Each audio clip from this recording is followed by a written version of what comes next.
Salut à tous, on se retrouve aujourd'hui avec un nouveau bilan lecture.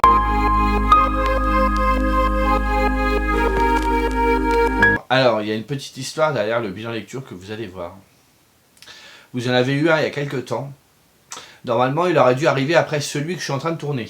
Mais encore une fois, Laurent et la technologie, deux salles, deux ambiances.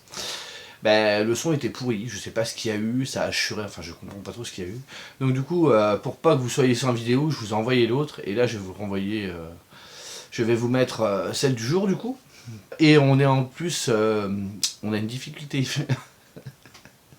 on a une difficulté supplémentaire, c'est que au moment où je vous parle, mon téléphone est sur un trépied avec une ring light. Donc on la voit quand je fais ça. Et le truc, c'est qu'il y a Joy, donc ma chienne qui s'appelle Joy, a trouvé le moyen de se coucher sur un des pieds de la ring light. Si elle bouge, il y a une chance sur deux que le petit vomito arrive parce que vous allez avoir l'image qui fait ça. Enfin bref, on verra bien comment ça se passe. Madame là est en train de me faire du harcèlement. Et bon, pour aller faire un tour. Mais on ira faire un tour après.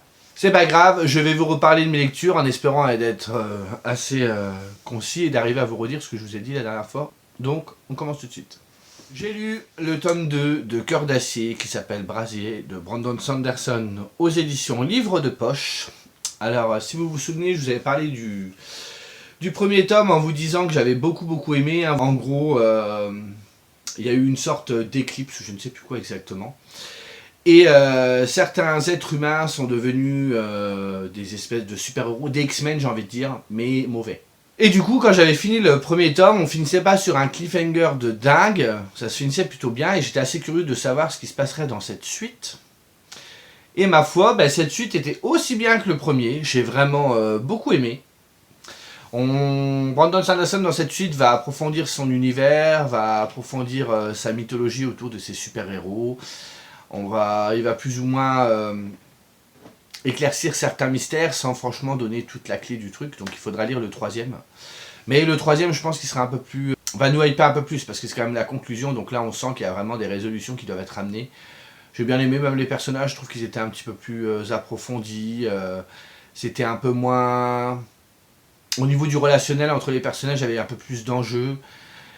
On apprend des choses très intéressantes que j'ai pas forcément vu venir. Et puis voilà, la plume de Sanderson, quoi. Il va vous expliquer tout son truc et ce serait super dur à vous expliquer en détail. Et lui, il vous fait passer ça par écrit, mais avec une facilité. Ça se lit super bien, super vite.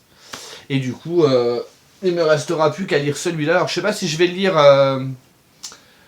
pour le mois de la SF parce qu'il s'est prêt très bien, donc Calamité. Ou si je vais le lire un peu plus tard, je verrai bien. Et après, j'aurai fini une trilogie. Donc bravo Laurent. En autre titre, j'ai découvert Tant qu'il le faudra de Cordelia aux éditions Akata dans la collection Young Novel. Donc, dans cette histoire, on va suivre de jeunes ados, donc ça va entre 20 et 25 ou 30 ans, quelque chose comme ça, qui tiennent une association. Donc, ils vont créer des liens entre eux, ils vont devenir plus ou moins amis. Et ça va être plutôt un roman un peu tranche de vie, j'ai envie de dire. Donc, quand le roman commence, on suit un personnage qui est Prudence. Prudence, c'est une jeune lesbienne qui est encore au placard et qui décide d'intégrer cette association dont elle a vu l'annonce qui recrutait des gens justement pour faire vivre cette association. Elle décide de s'y rendre, elle n'est pas trop sûre d'elle, elle a aussi envie de se retrouver avec des gens qui sont avec qui elle pourra vraiment échanger, peut-être aussi s'ouvrir un peu plus. Mais également, par cet intermédiaire, on va découvrir comment fonctionne une association. Dans ce roman-ci, on découvre en priorité 4 personnages qui vont être vraiment mis en avant. Il y en a d'autres, mais qui sont un peu plus en toile de fond. Donc les 4 personnages, vous avez, que je vous dise pas de bêtises, Prudence, David, Jade et Ina. Ce qui est bien, c'est que vous voyez, vous avez des fiches personnages. Donc comme ce titre est une trilogie, quand je lirai le tome 2, je pourrai me reporter sur ces petites notes en fin d'ouvrage. Un livre que j'ai vraiment beaucoup aimé, parce que cette association, c'est une association qui va militer pour plusieurs choses, qui va militer contre le racisme, contre l'homophobie. Chaque personnage va représenter un peu un point de vue. Vous avez donc Prudence qui est lesbienne, qui est au placard. Vous allez avoir d'autres personnages qui sont aussi homosexuels, mais qui l'assument, donc forcément leur vision des choses n'est pas la même. Vous avez un personnage qui va être en fauteuil roulant, donc on va avoir aussi tout cet aspect où quand nous on n'a pas ce souci-là, tout ce qui va être accéder à certains bâtiments, on n'y pense pas, mais c'est vrai que des fois il n'y a pas de parcours accessible pour les gens en fauteuil roulant et du coup ils ne peuvent pas rentrer dans certains établissements et c'est pas normal alors que normalement tout le monde devrait en être pourvu. Donc c'était très très très bien vu. Il y a aussi donc le racisme. On a un personnage qui est Ina. Ina, elle est lesbienne, elle est également, elle est black. Et du coup, elle a vraiment encore plus de soucis que les autres à se faire accepter dans la société. Alors je vous avouerai que quand j'ai commencé ce livre-là, j'ai eu beaucoup d'appréhension parce que j'ai lu, je sais plus, quelques chapitres. Et sur le coup, je me suis dit, waouh, l'écriture, elle est très scolaire. J'avais cette appréhension de me dire, ça va être un livre où on va me remettre à ma place, mais pas dans le bon sens, vous savez, où on va me faire une leçon. Et je supporte pas qu'on me mette en porte-à-faux et qu'on me dise, tu vois, tu dois faire ça, comme ça, comme ça. Mais au final, pas du tout. D'ailleurs, j'avais beaucoup d'appréhension quand je l'ai commencé, du coup, parce que j'ai eu ces sentiments-là quand j'ai vraiment commencé le début du roman. Comme quoi, il ne faut pas s'attarder sur les impressions des premières pages, parce qu'après, je l'ai bouffé. Le livre est franchement, c'est écrit petit, hein, je ne vous mens pas. Il a fait 2 jours. Il fait quand même 300 pages, je crois, quelque chose comme ça. Il fait... Ouais, c'est ça, 300 pages. Je l'ai bouffé. Je sais que le 2 est déjà sorti, donc il faut que je me le procure. Le 3, je ne sais pas encore quand est-ce qu'il va sortir. À la base, cette histoire, elle est publiée sur Wattpad. Et il a été retravaillé pour la sortie physique. Vous avez, pour la structure du texte, vous allez avoir 4 chapitres avec prudence, un espèce d'interlude. Donc les interludes, ça se présente souvent comme des échanges de mails ou d'SMS comme ceci, je vais vous montrer, dans ce style-là. Ici, donc, comme je vous ai dit, on va mettre en avant 4 personnages. Le groupe qui tient l'association est beaucoup plus vaste. Et dans le tome 2, si j'ai bien compris, on va suivre aussi ces personnages qui étaient un peu en retrait dans le tome 1. Donc je ne sais pas vraiment comment ça va être goupillé. Ce que j'ai oublié de vous dire, c'est que dans cette association, ils publient également un magazine qui s'appelle Omag, et c'est à travers ce magazine qu'ils vont écrire des articles pour défendre leurs droits. Ils participent également à des marches, comme la marche des fiertés, tous ces trucs-là, donc c'était franchement très très intéressant. Je trouve que les personnages ne sont pas lisses, ne sont pas trop caricaturaux, parce qu'il y a des moments où, même s'ils s'apprécient tous, il y en a qui apprécient plus que d'autres, parce qu'il y a des personnages qui sont assez spéciaux dedans, ils peuvent s'embrouiller et avoir des disputes. À un moment, il va y avoir une dispute où Ina va parler du fait que dès qu'elle est dans la rue, voilà, comme elle est black, elle a des regards bizarres, elle entend des phrases derrière son dos et que le racisme, ça la gonfle, elle en a ras-le-bol, quoi. C'est bien parce qu'à travers ces personnages, elle va vraiment faire passer des points de vue, une vision différente qui va être caractérisée du coup par le personnage.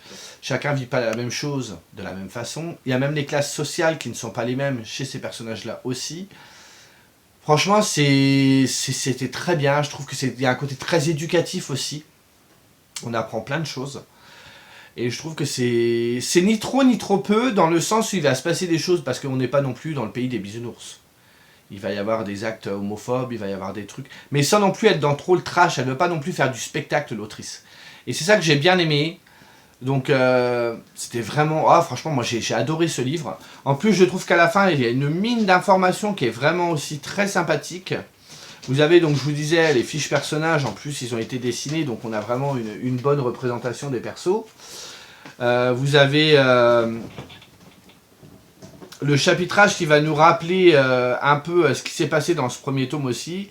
La chronologie de ce qui se passe dans cet ouvrage, et vous avez des ressources. Si vous voulez aller plus loin, elle vous met le nom des associations et des collectifs, des podcasts, des chaînes YouTube, des livres aussi qui pourront vous aider à avancer sur des recherches que vous menez ou si vous avez des questions sur vous-même et que vous vous posez. Donc ça, c'est super top. Et également, en début de livre, Cordelia fait une liste avec tous les warnings qu'il y a dans tous les chapitres en fait. Bon, moi je les ai pas lus parce que je voulais pas trop me spoiler, mais les gens qui sont très sensibles, voilà, vous allez voir au début et vous saurez ce qui va se passer et vous pourrez mieux appréhender et ne pas être un peu choqué par ce qui se passe. Mais à mettre entre toutes les mains. Franchement, je trouve que Cordelia, elle a écrit une histoire qui est dans une bienveillance, il y a vraiment cette envie de montrer vraiment les choses et de se dire qu'au final on est tous les mêmes, qu'il faut arrêter de juger sur un truc, chacun fait ce qu'il veut de ton cul. Je suis désolé mais c'est un peu ça. Et du coup on voit un peu à travers, c'est un peu la société d'aujourd'hui, on est tous différents et que du coup les différences, moi je trouve que ça peut rapprocher aussi et qu'on peut toujours trouver la richesse chez quelqu'un d'autre. Et c'est ce qu'elle veut montrer et j'ai trouvé ça génial, cette bande d'ados est vraiment super attachante. Moi j'étais super bien avec eux, bon. l'adolescent que je suis, il est un peu rassis, mais un petit peu le double de leur âge. Mais du coup, non, je trouvais ça super top. Même s'il y a des moments de dispute, des échanges de points de vue. C'est vraiment bien expliqué, je vous dis, tout est caractérisé selon chaque personnage. On voit qu'elle veut vraiment passer des messages à travers ses personnages, et pas à travers elle en fait. Et ça c'était cool, j'ai adoré, j'ai hâte de lire le tome 2. Celui-ci, je vous en ai parlé il n'y a pas longtemps. J'avais eu un coup de cœur pour le titre, oui, Laurent a des coups de cœur juste pour un titre de livre. Et j'avais hâte de le lire, donc c'est chose faite. C'est Maintenant qu'il fait tout le temps nuit sur toi de Mathieu Malzieu aux éditions J'ai lu. Dans cette histoire, Mathieu Malzieu revient sur une période de sa vie très très sombre et très triste, la perte de sa maman. Et du coup, pour je pense exorciser ou aussi peut-être accompagner certaines personnes qui vivent le deuil et qui ont certaines difficultés, il a écrit cette histoire qui a un côté très onirique, un côté conte, parce que du coup, dedans, Mathias, il a 30 ans et il va rencontrer un géant qui est docteur en ombrologie. Il donne à Mathias une ombre et des livres pour qu'il puisse encore avoir la capacité de vivre et de rêver encore malgré la douleur, donc de surpasser ce deuil et cette souffrance pour essayer de continuer à vivre. Alors, j'ai trouvé déjà un petit parallèle, je vais dire ça vite fait, c'est que Mathias Malzieu fait partie donc du groupe Dionysos, et j'avais lu il y a quelque temps Les Papillons de Barcelone, qui est également auteur, compositeur, qui est musicien et tout ça, qui est chanteur. Et je trouve qu'il y a une familiarité dans la façon d'écrire. Il y a une, je sais pas, une musicalité dans les mots, dans la narration, enfin il y a quelque chose de très poétique, mais vous savez, pas la poésie au sens propre où on l'entend, mais vraiment avec ce côté rime dans les chansons, vous voyez ce que je veux dire. Et c'était super beau, je trouve qu'il y avait une pertinence dans les phrases qui vous sortent, mais c'est tellement ça, parce que je pense que tout à chacun, on a plus ou moins malheureusement vécu un deuil dans notre vie, de près ou de loin, avec des personnes qui nous sont très chères, ou d'autres qu'on connaît, mais dont la douleur va être moins impactante pour nous. Et du coup, les mots, je trouve qu'ils sonnaient juste, je sais pas quoi vous dire d'autre, j'ai vraiment beaucoup aimé. Très très noir, très très émouvant, donc trigger warning quand même. Je pense que c'est pas le livre à lire quand vous êtes justement en train de vivre un deuil. Mais peut-être que quand ça va mieux, ou le jour où vous sentez peut-être, je sais pas, assez fort, ça accompagne. Moi je trouve que c'est quand même très dur, parce que autant je l'ai commencé très ému dès le début, dès les premières pages, franchement vous êtes déjà dedans. Et arrivé à la fin, on va avoir des trucs beaucoup plus sombres, donc c'est là où le fameux Giant Jack est utile. Je dis pas qu'il n'est pas utile le reste du temps, mais là on voit vraiment son utilité et ce que Mathias Malzieu voulait en faire dans son récit, parce que tout va être très imagé. Mais vous comprenez la substance qui se cache en dessous, le sous-texte en fait. Et moi je l'ai mis plusieurs jours à lire, parce que même s'il est très petit, au niveau émotionnel, c'est vraiment pas évident. Et la fin est très très très dure. Et je pense qu'il n'aura pas fallu plus long, parce que je pense que moi je serais parti dans un mauvais trip à la fin, parce que c'est vraiment très très dur. Je trouve que dès le début, dès les premiers mots, on est pris dedans. Je le relirai. Je sais que je relirai ce livre. Je vais essayer de me procurer La mécanique du cœur, qu'il a écrit aussi. Il en a écrit plusieurs, hein, mais La mécanique du cœur m'avait déjà tenté, mais j'avais jamais osé me le procurer. Donc là je vais m'y mettre, je pense. Mais très très belle histoire, donc encore une fois c'est très dur, hein. Si vous êtes trop sensible, faut pas y aller, parce que je trouve qu'il a vraiment les mots tout en poésie, et du coup justement le fait que les phrases sont belles mais qu'elles sont sombres, c'est encore plus dur. Mais c'était vraiment ouais, un joli moment, et on se ressent vraiment, il arrive vraiment à nous transmettre cette douleur qu'il a eue en perdant sa maman. C'est un petit garçon quand même, avant d'être un adulte, ça reste quand même, aux yeux de notre maman, on a toujours été un petit garçon, et de perdre sa maman, c'est très dur quoi. Et j'aurais rien d'autre de plus à en dire.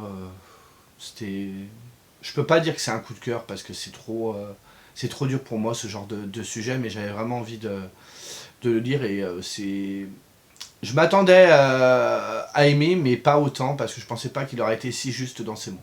En lecture commune avec Magali, donc du conte Books of Zatanna, et Mylène du conte L'Origami des songes, on a lu Ceux qui hantent les bois de Dawn Kurtagish aux éditions du Chat Noir. Donc je vous avais présenté il y a quelques temps Les Brumes affamées, je les avais lus avec les copines également. Donc ici c'est un petit peu différent. Bon, c'est quand même à la sauce Kurtagish, hein, on ne changera pas là-dessus. Elle a son truc à elle, et franchement, déjà je sais où je vais, on rentre à la maison, c'est génial. Ici c'est un petit peu différent, on va suivre deux filles qui s'appellent Scylla et Nori, qui se réfugient chez leur tante, donc à la Baume, un manoir qu'elle a. Et on comprend très vite qu'en fait ces filles sont frappées par leur père. Elles vivent elles subissent de la maltraitance. Donc du coup elles fuient vers cette tante qui est un peu surnommée comme étant une folle. Et à côté de ça, on revoit le passé de cette tante, parce que du coup cette tante, la mère des filles, c'est sa sœur. Et quand elles sont jeunes, on a un flashback au début où les 3 heures sont en train d'essayer de faire du vaudou avec de la glaise. Ils essaient de construire une espèce de poupée, de fabriquer. Et ils la finissent pas vraiment, donc le visage est un peu défiguré de la poupée. Et ensuite, on suit du coup les filles qui arrivent chez cette tante, et cette tante leur dit de ne pas rester dehors. Il y a une espèce de légende qui tourne autour d'un croque-mitaine qui traînerait dans les bois. Enfin, il y a une ambiance assez pesante. On va être dans un huis clos parce qu'on va rester majoritairement dans le manoir et aux alentours. Donc le parallèle avec les brumes affamées autour du manoir va s'arrêter ici. Ici, l'histoire est complètement différente. La narration est très singulière, je trouve. On retrouve cette petite touche à la Kurtagish, vous savez, avec ces documents, même si c'est beaucoup moins présent dans celui-ci. Je crois que c'est son premier, vous voyez, encore des trucs comme ça. Je crois que c'est le premier roman qu'elle a écrit et qui a été publié aux éditions du Chat Noir. Vous avez le texte qui change aussi. Et vous avez également ce genre de choses qui rajoute à l'immersion et c'est top. Donc du coup on va suivre ces deux filles avec cette femme dans ce manoir, avec cette forêt autour qui est assez menaçante. Il se passe des trucs assez chelous. Et ici le récit, comme je vous avais dit, le premier, les brumes affamées, oui parce que je vais faire un parallèle du coup, les brumes affamées c'était assez mystérieux, on savait pas trop où on allait et tout, mais il y avait quand même quelque chose d'assez sensé, parce qu'ici, le sentiment que j'ai eu en lisant ce livre-là, c'est que j'avais l'impression de devenir cinglé. Parce qu'on suit, donc je crois que c'est Scylla qu'on suit tout le long, ou Nori, je ne sais plus le nom de la jeune fille. Ouais, je crois que la grande sœur c'est Scylla, il me semble. Et on va suivre tout à travers ses pensées à elle, et vous allez voir, ça fait un peu... je l'avais déjà dit la dernière fois, mais c'est un peu le même principe ici, c'est que... il y a des choses très bizarres qui se passent, mais vraiment très très très bizarres. Et la gamine Scylla se doute que c'est pas normal, mais elle en fait pas non plus état. Enfin, c'est très bizarre. C'est très déconstruit. Je trouve que dans la narration, il y a des trucs assez déconstruits, on va dire. Et plus on avance, c'est assez sombre, et plus c'est très psychologique, et plus on a l'impression d'être dans un espèce de cauchemar, on comprend pas ce qui se passe, où on se dit waouh, mais c'est quoi ce bazar? Moi j'avais l'impression au bout d'un moment, je me dis mais je vais perdre l'esprit à lire ce livre-là. Il y a vraiment cette touche très présente. Par contre, j'ai commencé à émettre des petites hypothèses en cours de récit, et mes hypothèses se sont avérées exactes. Alors je dis pas que j'avais complètement trouvé le poteau rose, mais j'avais de grandes suspicions, et j'ai découvert plus ou moins le gros du truc, sans comprendre le pourquoi du comment.